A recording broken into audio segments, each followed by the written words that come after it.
I started to study, along about 1932, nuclear physics.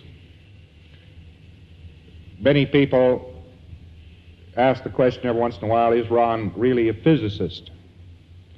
Well, I don't know what they mean really by a physicist. Today it's quite hard to tell what a physicist is, whether he's a government prisoner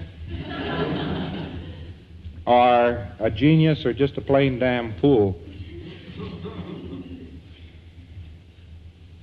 To have studied it does not necessarily mean that one is. One has to subscribe to some degree to that which one studies. To some degree. And I never did subscribe to physics or the physical sciences.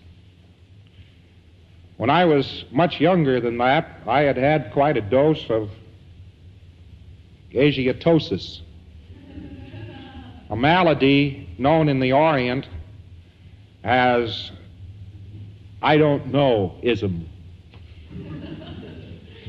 I'm not sure-itis.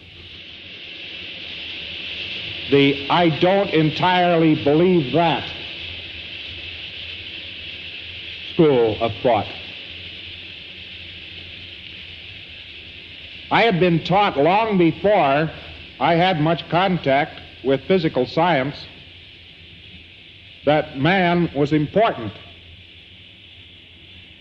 and that the spirit existed and that the human race had some life in it.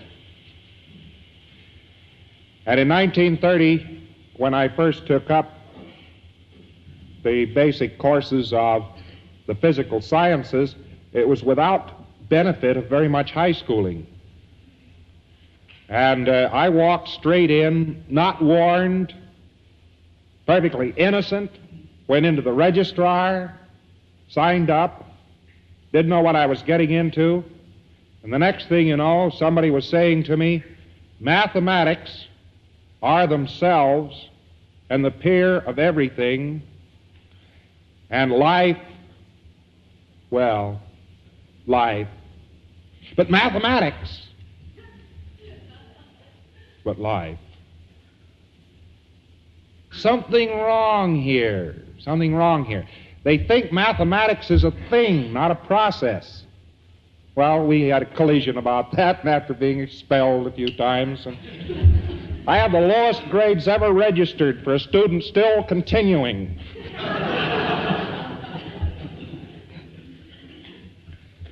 For me, a condition was excellent. But when I got along the line to the point where they were teaching atomic and molecular phenomena, which is the proper name of nuclear physics, they no longer had a student on their hands. They had a revolutionary.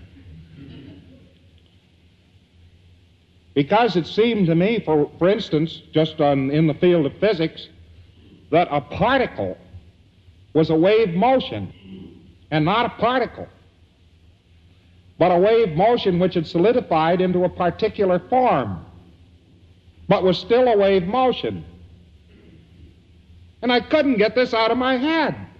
And the professors tried, and the instructors tried, and everybody tried.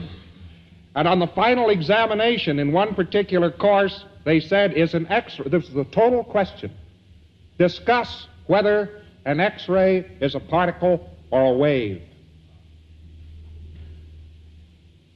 So I wrote, and it said to discuss, so I discussed it. And I came to the conclusion that wave motion must be it. That's wrong. Only that was right 5 years afterwards. Only 3 or 4 years after that, that was wrong. And a couple of years ago, that was right. And now it's wrong again. And so much for the exact sciences.